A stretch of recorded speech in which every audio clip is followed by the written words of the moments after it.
Good morning, everyone, and welcome to our Friday morning program. And we welcome two outstanding individuals in the world of thyroid cancer this morning. Before I get started with that, I just would like to make a quick announcement that there is another virtual World Congress on Thyroid Cancer coming up on Saturday, April 9th. This is another in the series that's put together by the group who run this program, as shown on this slide here. And it's really an outstanding program that's scheduled for the 9th. I encourage you to register. We will be running a program, it's module 2 on THANC at the World Congress, and focusing in on some of the disparities in thyroid cancer guidelines from around the world, and also some of the barriers to adoption in that. But you can see that there is a wealth of information that will be presented at that forum. Including Dr. Mike Int'l will be present there. And I bring up his name because both of our presenters this morning, as so many individuals in the field of thyroid endocrinology, have spent time with Dr. Int'l. And so it's my pleasure this morning to introduce Dr. Eyal Robenshtok, who is a member of the International Leadership Council of TIRO. And he is truly a renowned thyroid cancer specialist from the Rabin Medical Center and the Davidoff Cancer Center in Israel. As I mentioned, he, along with Dr. Tarasova, is, I guess it's fair to say, you're disciples of Dr. Int'l, having both completed fellowships with him, Dr. Robenshtok in 2012 and Dr. Tarasova in 2015. Dr. Robenshtok was awarded the Lindner Prize from the Israel Endocrine Society in recognition of his contributions to the field of thyroid cancer. One of those contributions we will be hearing about this morning in a really fascinating study that he'll be discussing. Dr. Valentina Tarasova is a specialist in endocrine oncology at Moffitt Cancer Center. She completed her thyroid cancer fellowship, as I mentioned, at Memorial, and she also went on to complete a global clinical scholars research training program at Harvard. Her clinical research interests make her particularly appropriate to discuss this morning's presentation, as her focus is on thyroid cancer risk stratification and determining disease prognosis. And so, as always, I encourage all of our listeners to send in their questions and comments, and I will try to get to as many of those as possible before the end of the hour. So with that, Dr. Robenshtok, I'm going to hand over the program to you, and thank you both for joining us. Okay, thank you, Mark, and thanks for the team for the invitation. It's always a pleasure to be with you. So today, the presentation will be a little different because I want to share with you not only the data, but also the journey that we have from when we started thinking about the study, how we designed it, the surprising results that we got, and the implications for our daily clinical practice. Just a minute, yeah. So here you see the study with all the authors. I did the leaders of the study was me together with Professor Aviram Mizrahi. And it all started one morning when I was sitting in clinic. I came in a bit early. I had some time to look at the studies to see if there's anything interesting. And then I saw, these are my disclosures. And then I saw this study. So this is a study published in Surgery, is from Pittsburgh, a very good team. They had a very large cohort of patients who had total thyroidectomy, and they went back to see who would be candidate for lobectomy according to the American ATA, the 2015 ADA guidelines. But when they looked at the pathology report. Around 60% of patients who had Bethesda 6 PTC FNA had what we call high-risk histological features, and those with Bethesda 5, about 30% of them had all these histologic features like minimal extrathyroidal extension or lymph node involvement that would lead them to a completion thyroidectomy. And these numbers are really, really high. And I said, okay, this is not what we do so many lobectomies and people do okay. So how come these numbers are so high? But when you look at the literature, you see they're not the only one. So in 2016, there was a study showing that 43% would require completion thyroidectomy because histological features like we said, vascular invasion, minimal extrathyroidal extension, things you don't see on ultrasound, but you're going to see on the pathology report. Another study in 2017 that showed similar numbers, 42.8%. And then another more recent study from 2020 showed that 57% would require a second operation because of these histological features. So I was looking at these studies and said to myself, okay, this is thought-provoking, it's very interesting. I need to think what I'm going to do with that. And then clinic started. And the first patient who came in was Leah. She's 59 years old. She's a CEO of a pharmaceutical company. She's very knowledgeable. She's very on top of all the data and the internet and reads about everything.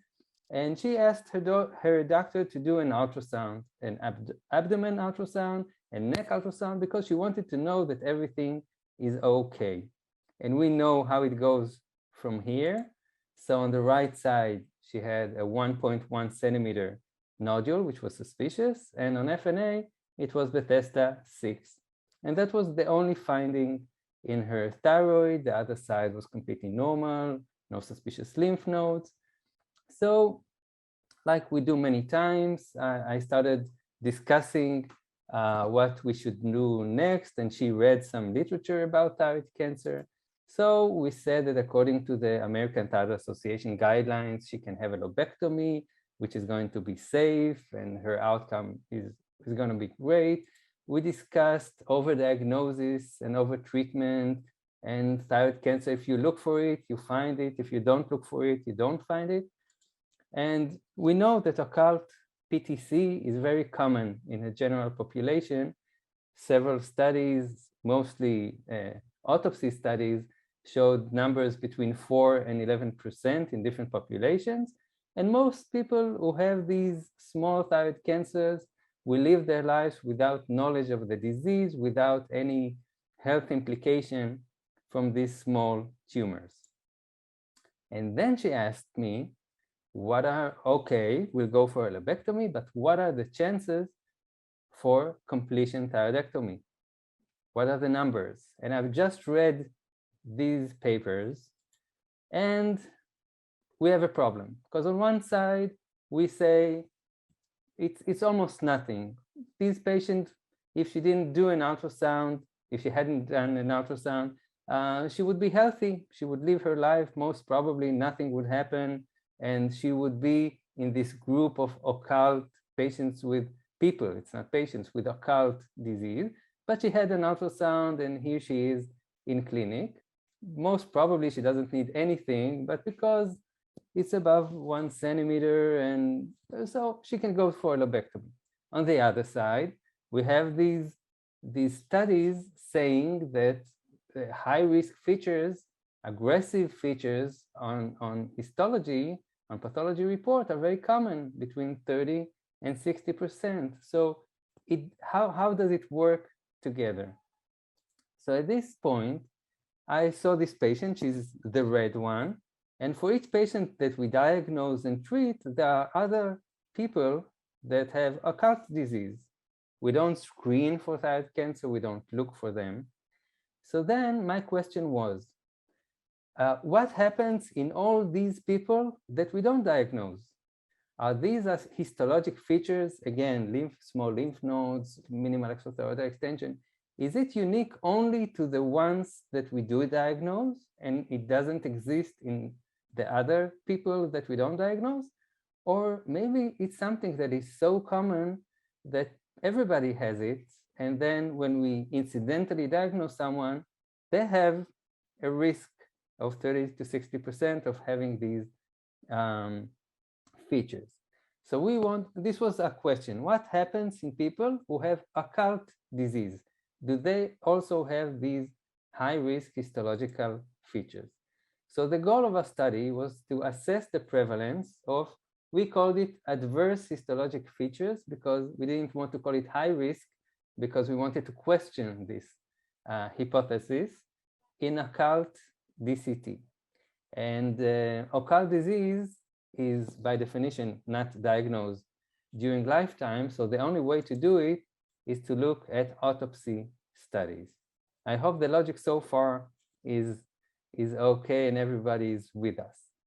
So what we did was a meta-analysis of autopsy studies of the thyroid in subjects without known history of thyroid cancer. And the primary endpoint was to see what is the rate of each adverse histological feature in these people. It's not patients, it's people. So how did we do it? So the first part of the meta-analysis is a systematic review with systematic literature search. We search from whenever things were published until 2020 with thyroid cancer and autopsy. For each study that you find and you look at full text, you need to go over all the references to see if there's anything there also. And all languages were included. We had in German, in Italian studies. And the inclusion criteria was no history of thyroid cancer and at least one of these histologic features, which are listed here. So minimal exothyroidal extension, or metastatic lymph nodes, or lymphovascular invasion, multifocality, or variants of PTC. Okay, so how do we do this meta-analysis? So there are two reviewers. First, we do a very large table with all the data we can wish for. And then two reviewers independently go over each and every study, take out number by number and put it in this table. And then they sit together to compare if they have the same numbers. And if they don't have the same numbers in one variable, then there's a third reviewer that goes over and decides which is the right number. And then the analysis of this meta-analysis was also a bit different because we didn't have two groups. We just had rates of these histological features. So we used a little unknown software called comprehensive meta-analysis, which is really good for this type of statistic. And it looks like this. Now, people think that when we have all these studies, we just do an average and get a number. And that's not the case, because we look at what's called event rate. And this term will be used all through the results. For each study, you get an event rate, and then each study gets its weight according to its size, and eventually you get a meter that is called event rate. So let's see what we found with this design. So first, you have here all the search algorithm and exclusion of studies, and eventually 29 studies were included with an impressive number of over 8,000 thyroid autopsies included in the study. Most studies were really, really old. Turns out people don't publish studies of just autopsy and just like what we found in the thyroid. Most of the studies were before 1990. And there were quite a lot of studies there. Here we did a biopsy, look what we found. And the newest study that we had was from 2011. Some were single center, some multi-center, and these studies were from all over the world. There was one study which was an outlier. We'll discuss it later also, which included patients from Japan, people from Japan who had a radiation exposure. And the histologic features of these patients of these people was different. So the people who were included in the study, for each study, you have a mean age of the people who had the autopsy. So this is a median of all the means that we had in the study. It was 61, and the range of means was between 41 and 68. Remember, this is a combination of many individual studies. There was also heterogeneity in the way the autopsy was performed. Some did thin slices of 1 millimeter, and some studies did slices of 4 to 5 millimeters. And in all studies except for one, all these features that we were looking for were secondary data.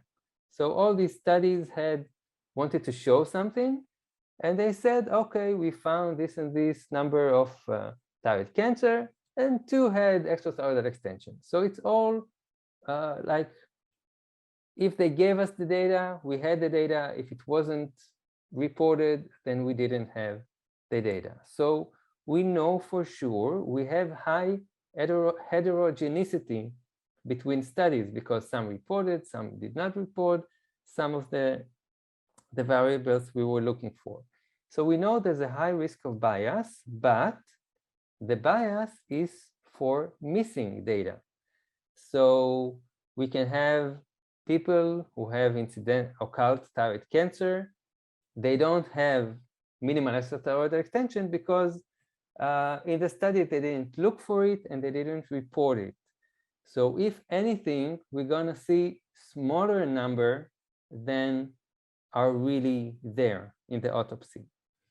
And that's important, because I don't think we can say that that the numbers are too high. If anything, they're gonna be too low. This is table number 1, and we're not going to discuss it. I'm just showing it because maybe at the end of the talk, there'll be many questions about the size of each study and things like that. So it's all in the publication, in the paper. Okay, so now the results, and let's see what we found. And I promise you, it's very surprising and interesting. So the first part was how many people who had thyroid autopsy had incidental or occult PTC. So it was 8.5%.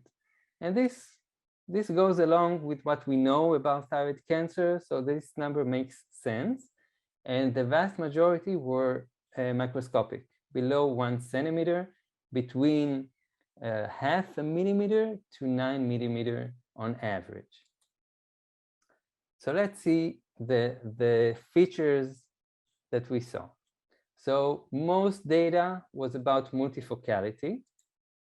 27 studies reported of multifocality with rates that ranged between 9.5 to 43%. And it's understandable because some had very thin slices, some had thicker slices, so they detected less. And the event rate that we mentioned before was 28%, which is huge. About a third of the specimen that were processed had multifocality. Bilateral multifocality was present in 18% of the the specimens. And this is how a meta-analysis looks like. You see all each individual study, and you see the size of the circle. It shows how much it contributed to the eventual number. Now, There was one study that I mentioned before. It's a study from Japan of people who had radiation exposure. And the numbers that are a bit off in all the meters. So all the numbers that we're going to discuss and refer to are without this study. It was included, so I have to show the numbers, but the number that is more representative of the whole studies is the number without it. And here you can see the study itself. You see it's old by how it looks. So it's from people who were in Hiroshima and Nagasaki, and it's not representative of what we want to show. Okay, so multifocality is very common. Now, what about minimal extrathyroidal extension? That's a bit more substantial high-risk feature or adverse histological feature.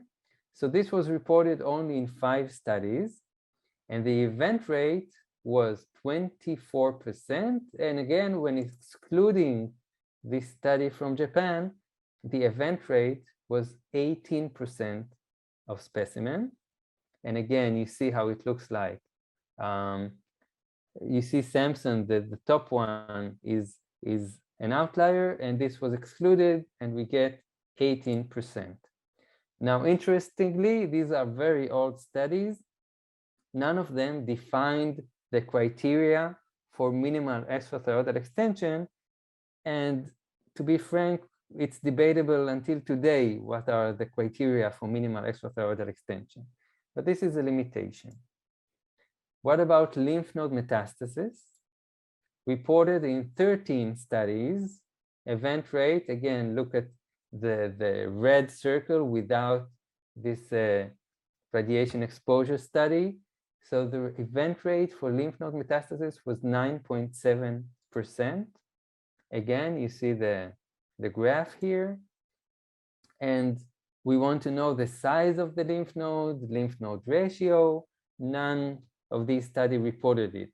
They just said we had in this number of occult DCT, and this number of subjects had lymph node metastasis. What about lymphovascular invasion? Reported in 8 studies. And again, the numbers, look at the numbers. The numbers are really surprising. The first time I did all the statistics, I couldn't believe what high numbers we got for each one of these features. So for lymphovascular invasion, it's 11.7%. And regarding PTC variants, we didn't have the data because these were really old studies, and the nomenclature, the terms that they use for thyroid cancer was really not the terms that we use today. So if you want to see some of these outcomes, this data in text, it's in the manuscript, but there's not a lot that we can say about that. Now, the big one was this, because distant metastasis. Why?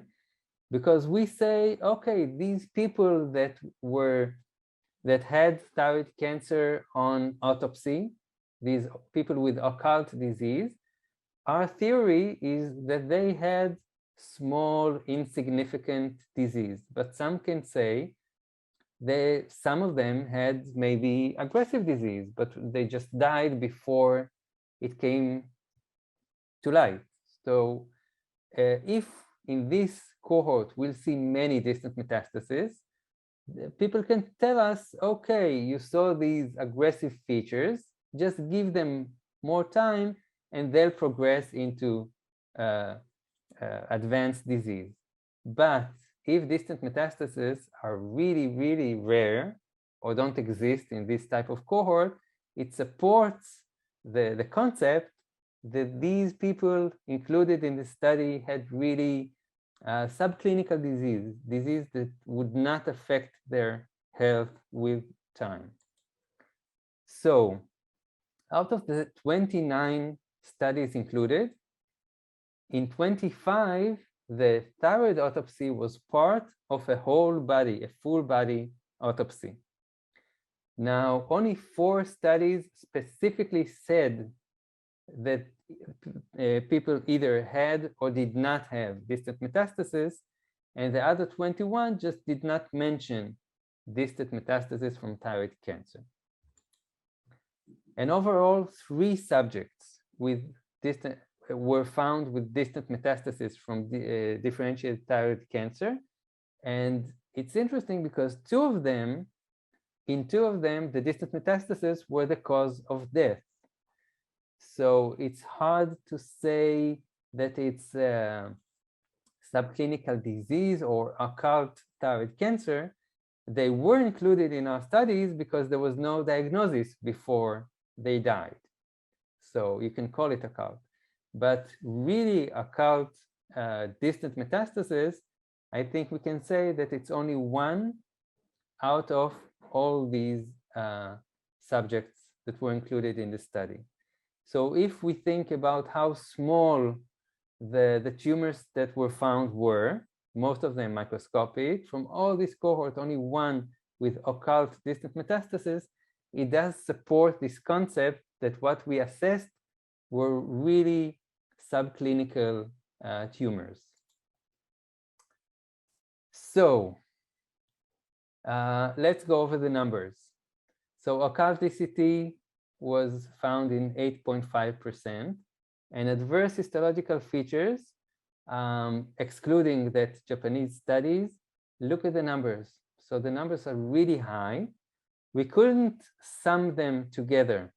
So I can't say overall what's the number, but you can easily see how it can be 30% or even more, as we saw at the beginning.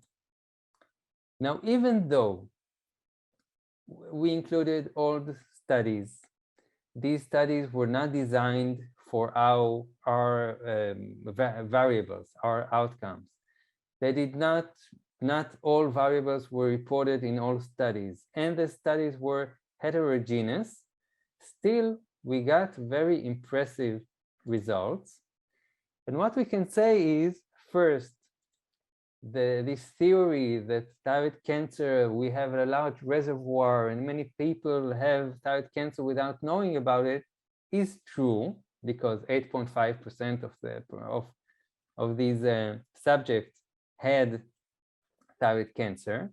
But we can also say that these studies that we saw in the beginning were also true. So if you take someone, find that they have small thyroid cancer, and you do surgery and you take it out, there's a good chance, 30%, maybe more, that they will have these features. So both are correct. What should change in the way we think about this topic is that it looks that these adverse histological features, when they are really minimal in size, do not seem to be markers of aggressive disease. And it makes sense that everything that we look at is a spectrum. When it's really, really small, probably doesn't mean much. When it gets bigger and bigger and more significant, then it also has more clinical significance in terms of risk of recurrence. So the implications of these numbers, of this study, is that it may support a less aggressive approach in patients with microscopic, with small adverse histologic features, which are not detected on preoperative ultrasound. And this have implication for active surveillance.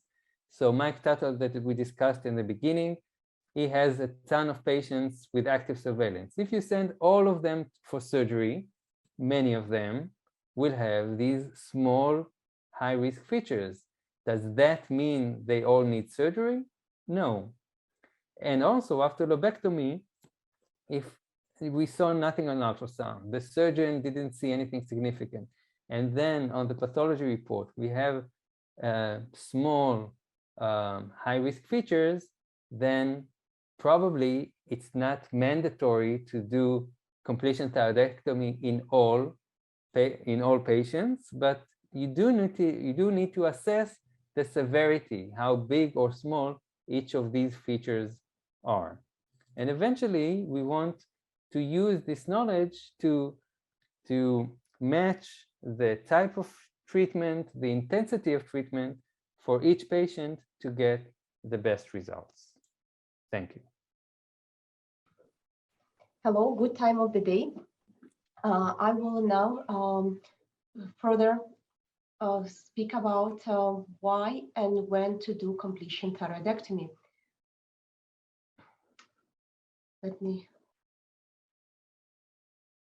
Okay, so I don't have any financial disclosures. First of all, I would like to start with overviewing the chronology of the ATA guidelines and what were the recommendations for extent of surgery for patients with thyroid cancer. In 1996, it was an 8-page document, and in general, the recommendations were quite aggressive, and then in most of the patients were recommended to have total thyroidectomy. And even if total thyroidectomy were done, for low-risk thyroid cancer, thyroid suppression therapy and consideration for radioactive iodine were recommended. Most recent guidelines, American Thyroid Association guidelines from 2006, 2009, and 2015, slightly evolved over time and defined indications for lobectomy. In 2006. It was recommended, lobectomy was recommended for small, less than 1 centimeter intrathyroidal, non-negative, low-risk thyroid cancer. In 2009, it was further defined, and then lobectomy was recommended for sub-centimeter, low-risk, unifocal, infrathyroidal papillary thyroid cancer without history of prior radiation exposure or clinically evident lymph nodes known before surgery. In 2016, lobectomy was recommended for thyroid cancer that was less than 4 centimeters without evidence of extrathyroidal extension, without clinical evidence of lymph node metastasis, and for low-risk differentiated thyroid cancer. And that low-risk differentiated thyroid cancer was further defined in the guidelines. The indications for completion thyroidectomy were universal over the last few years, and the recommendation was that completion thyroidectomy should be offered to patients for whom a bilateral thyroidectomy would have been recommended had the diagnosis been available before the initial surgery. Now, I would like to bring your attention to risk of structural disease recurrence that has been outlined in the last American Thyroid Association guidelines. And in the last guidelines, we were provided with much more detailed information regarding the risk for structural disease recurrence. And low risk is patients who had minor extrathyroidal extension, who had all micrometastatic lymph node metastasis or very few lymph node metastasis less than with a cutoff of 5, smaller papillary thyroid cancer of from 2 to 4 centimeters, multifocal papillary thyroid cancers, minimally invasive follicular thyroid cancer with capsular or less than 4 foci vascular invasion, as well as of just small intrathyroidal thyroid cancer were all defined as low risk for recurrence. Intermediate risk for recurrence were it included patients with papillary thyroid cancer with vascular invasion, the ones who have more than 5 lymph nodes involved or any clinically evident lymph nodes before surgery. On the other hand, the high risk group was composed of patients with gross extrathyroidal extension, follicular thyroid cancers with extensive vascular invasion more than 4 foci, or bulky lymphadenopathy, or lymph nodes that had extranodal extension. And that risk stratification is very important for determining further management of patients with differentiated thyroid cancer, whether we need to proceed with completion thyroidectomy, and that's very important decision regarding radioactive iodine therapy.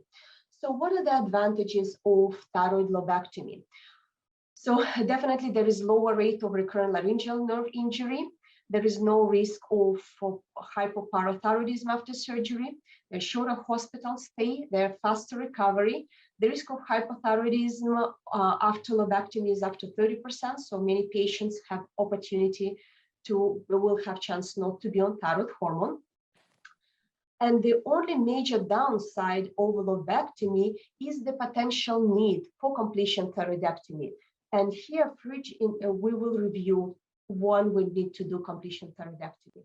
But if we will, if we elect to go with proceed with lobectomy, we can definitely monitor patients safely and accurately in terms of risk of recurrence. In 2016, the guidelines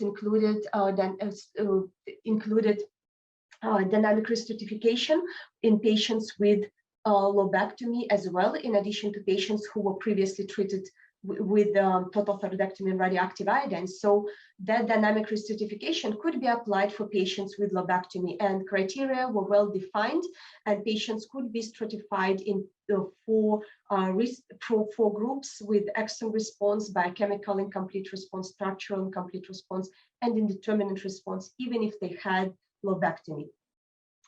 However, later data showed that maybe following thyroglobulin alone will not be as predictive to determine the recurrence in patients who had lobectomy done. However, in combination with ultrasound, we still have we still able to monitor patients for recurrence and identify the recurrence. So what are the objectives of completion thyroidectomy? So if we decide to do completion thyroidectomy, we need to keep in mind that this will the main indication is to enable the use of radioactive iodine therapy. And when we think about completion thyroidectomy, we should ask ourselves the question, will this patient needs to be treated with radioactive iodine, because it's one of the major indications for that. The other indications is to facilitate follow-up. However, definitely follow-up in patients with lobectomy could be done with, again, following the trend of the tumor markers, thyroglobulin and thyroglobulin antibodies if they are present, as well as neck ultrasound.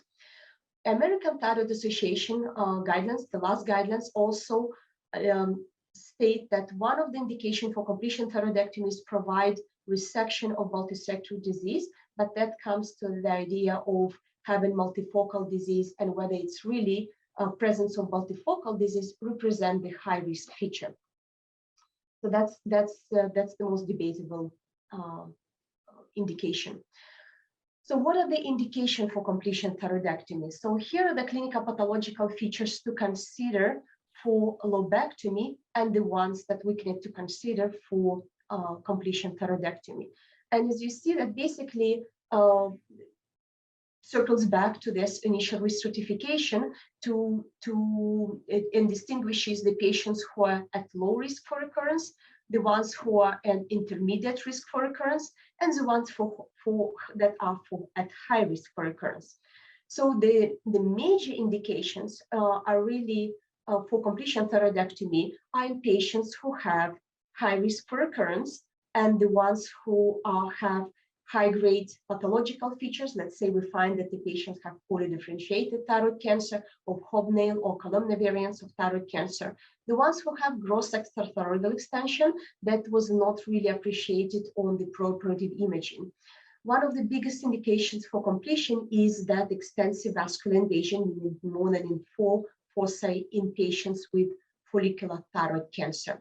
Sometimes after lobectomy, we see unexpectedly high tumor markers, thyroglobulin levels, and we find distant metastatic disease after that. So that would be another indication. The criteria of bulky lymphadenopathy and the lymph nodes with extranodal extension is there too. However, hopefully these findings will be appreciated before surgery. So, and that's not really part for the criteria for completion thyroidectomy. However, it's one of these high-risk features for thyroid cancer. So patients with intermediate risk of thyroid cancer do not necessarily, based on the ATI guidelines, do not necessarily need to be treated with radioactive iodine. However, certain criteria, that's the biggest area for controversial category, and we need to consider completion thyroidectomy for patients with vascular invasion in papillary thyroid cancer. We also consider the completion thyroidectomy patients with clinically evident lymph node metastasis before surgery, or if we surprisingly find more than 5 lymph nodes after we complete the lobectomy is done. So, and the low risk group routinely, the completion thyroidectomy is not recommended for patients with low risk thyroid cancer. And these are the patients who have multifocal disease, the ones who have a minor extrathyroidal extension, the ones who have microscopic lymph node metastasis less than 2 millimeters, or in general less than 5 lymph node metastasis found after surgery, and definitely the follicular thyroid cancer with less than 4 cell vascular invasion. If we need to treat with the radioactive iodine after thyroidectomy, first of all, we need to remember that even if we do completion thyroidectomy, radioactive iodine is not routinely recommended. So, but if we decide to proceed with radioactive iodine, there are basically three major groups or three recommendations for radioactive iodine therapy. One will be for remnant ablation, when we want to. Typically, the dose that is used is about 30 millicuries. We facilitate with that dose, we facilitate detection of recurrent disease, and we do initial staging. However, that dose, we need to understand that 30 millicuries is not a therapeutic dose, so that's not the dose that will treat some microscopic or residual thyroid cancer that we could be concerned about. Another dose that could be used for another type of therapy, and the dose of radioactive iodine that can be used for patients with thyroid cancer after completion thyroidectomy, is adjuvant therapy. And typically it's 100 millicuries is the dose that is used with that. And this dose is used to destroy suspected microscopic disease in order to decrease recurrence rates. Potentially decrease recurrence rate, because there is no really strong evidence that that's the case. So the third group of patients that require therapy with radioactive iodine is when we use radioactive iodine as a therapeutic dose, and that radioactive iodine is used to treat known persistent disease. And the dose is typically used as 150 to 200 millicuries of radioactive iodine. And that doses are used to decrease the recurrence rate. That's much stronger evidence that support that, and also to improve survival. And this is the doses that is used typically for high-risk patients. So what are the surgical complications of completion thyroidectomy? And apparently there was no significant difference between in terms of permanent hypoparathyroidism, recurrent laryngeal nerve injury in patients who have total thyroidectomy or completion thyroidectomy. However, there was some decreased risk of temporal hypoparathyroidism and hypocalcemia in patients who had completion thyroidectomy. But this study was done in patients who patients who operated by high volume surgeons, so that data could be a little bit different in patients who are operated by low risk surgeons, or by low volume surgeons. What is the timing for completion thyroidectomy? And I selected that meta-analysis to demonstrate that there is a significant reduction of overall complications, meaning surgical complications such as hematoma development or recurrent laryngeal nerve injury, as well as hypoparathyroidism. So there is significant reduction of overall complications in delayed surgery after 90 days, as opposed to early surgery within 7 to 90 days in terms of completion thyroidectomy. So it's better to wait for at least 3 months if that needs to be done. This is actually does not apply for high-risk patients, in whom probably sometimes we can consider do it earlier for different reasons, but for low-risk patients, it's definitely safe to wait.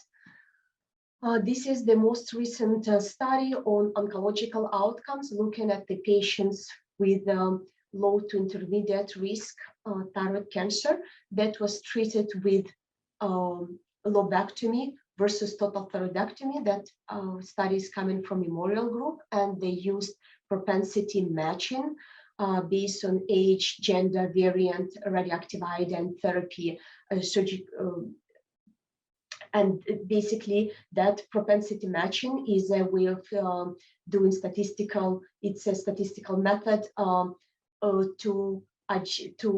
that comes as close, that help to adjust for all the variables and comes as close as possible to randomized control clinical trials. So that's why I selected that study, to demonstrate that there is no recurrence-free survival difference between total thyroidectomy and thyroid lobectomy in patients who with low and intermediate risk node-negative thyroid cancer. Another figure from that study demonstrating that there is also no statistically significant difference in disease-specific survival in patients with low-risk thyroid cancer, as well as also there was no difference in overall survival. I brought this study to demonstrate quality of life in patients after total thyroidectomy and lobectomy. So overall, there was no significant difference in terms of quality of life at 1 year of follow-up in patients who had total thyroidectomy and the ones who had lobectomy. The only difference was at 3 months, where a lobectomy had better quality of life compared to total thyroidectomy. So this controversy exists for a long time, whether patients should have lobectomy versus total thyroidectomy, and I believe that's still because there was a lot of conflicting data on both for both approaches. So first of all, that there was no really randomized controlled trials were not done, and they are not feasible at this point for these patients. There is significant selection bias in all that retrospective studies that were done for patients with total thyroidectomy and lobectomy.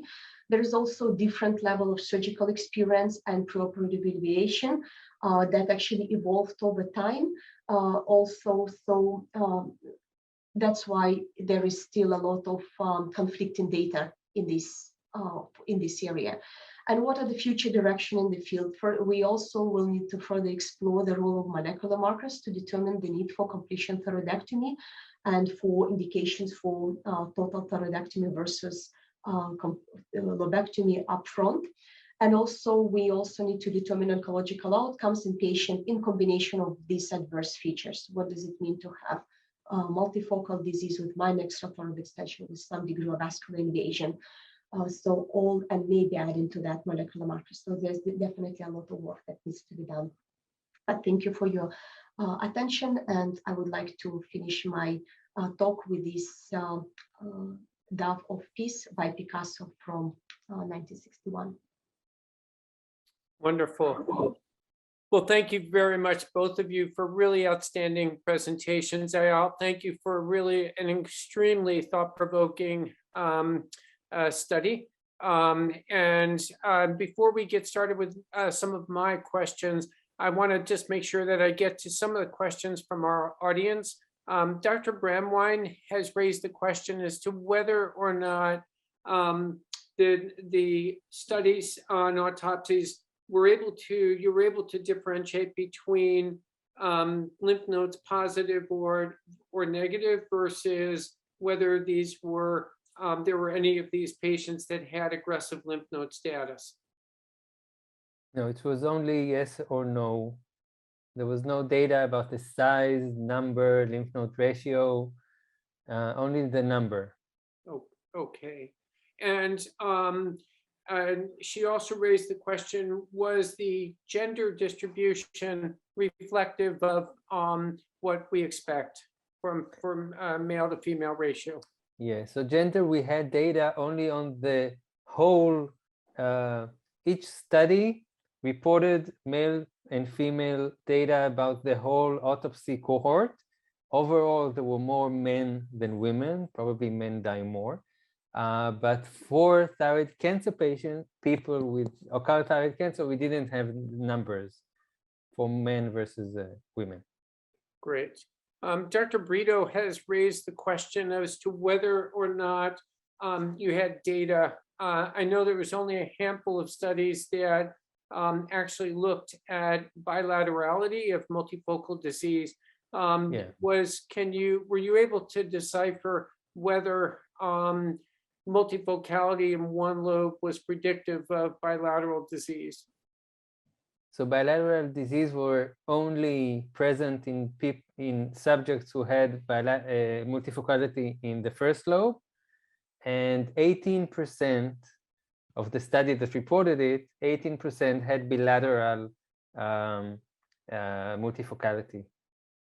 Okay, great. So the real big question comes as, how does this information really change how you approach your patients? And so if we go back to, I'm blanking, I think it was Eva, who was the patient that presented in your clinic, Leah, I'm sorry, it was Leah. So couple of questions here. Can we generalize from what you found? And Valentina, I'd like you to comment here. Obviously, one of the big questions is these the size of these cancers that were identified were between 0.5 millimeter up to 9 millimeters. So the vast majority of those patients would not have undergone a biopsy, would not have undergone thyroid surgery. So the real question becomes, in the group from 1 to 4 centimeters, who we are, or 3.9 centimeters, who have come to surgery and are then identified, can we take this information and really use it to guide how we treat those patients? So I think not on face value. We can't say that all of these features are not significant, because we have huge literature base that say that these features are significant. In clinical practice, I don't think it's going to change what I do, what you do, what most of the thyroid experts do today, which is active surveillance and lobectomy, and even if there's minimal extrathyroidal extension, we still follow the patient. But I think most of the world and most of the doctors that are not thyroid cancer experts are more nervous about these small features, and many patients undergo completion thyroidectomy and radioiodine for these small features. So it's reassurance. It's a conceptual thing to think about, because we didn't have this data before, and it does give us an answer, because we had all these studies showing that I started with, that these high-risk features are very common, and it was contradictory to what we did to active surveillance and to lobectomy, and now we have an answer, at least in small tumors. What happens when it gets larger and larger? Probably it becomes more and more significant. So it's a spectrum, and we have a hard time in clinical practice knowing when it's insignificant and when it is significant, because there's no red line telling us this patient is here or there. So I think it's like you said before, it's like a conceptual study, and in small tumors it does support active surveillance, lobectomy, and not being too excited about small features. So by its very nature, and I want to get Valentina to weigh in on this, by its very nature, an autopsy is taking a snapshot of a disease at a moment in time. It certainly doesn't, and we have no idea whether that disease developed in those individuals who, that are part of this analysis, whether that disease developed a year before, 6 months before, or was present for 20 years. And so I think that's conceptually the challenge in really extrapolating from this to be able to guide how all of us are going to approach our next patient where this is a question. Valentina, can you comment on that and say, how does this study inform your decision making? First of all, yes, that study definitely adds meaningfully to the body of evidence that we have understanding risk stratification for thyroid cancer. So in general, it will not significantly affect my practice because I think we in general following the guidelines, and we in a way, very conservative and selective. So the key is to do good preoperative evaluation to really understand the disease to start with, to understand what is the extension of disease. Is there any extrathyroid extension that we can appreciate before? Once the surgery is done, I think that we have a privilege of time to wait. Thyroid cancer always gives us opportunity to take some time and to understand how the disease will evolve over time. So we definitely don't rush with that. And then if something will, definitely combination of worries like adverse features would make us suspicious about, will probably make us more worried and make us suspicious about certain findings. However, understanding the disease and following it over time will give us opportunity to take this decision. We definitely don't have to rush.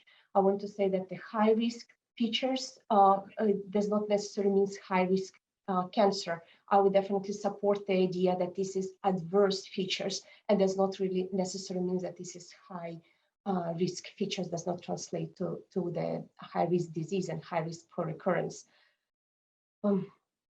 Great. Okay, terrific. So getting back to Eyal, in your discussion on multifocality, you raised that age-old question of whether multifocality represents different clones of cells that represent separate events, or whether these are intrathyroidal spread.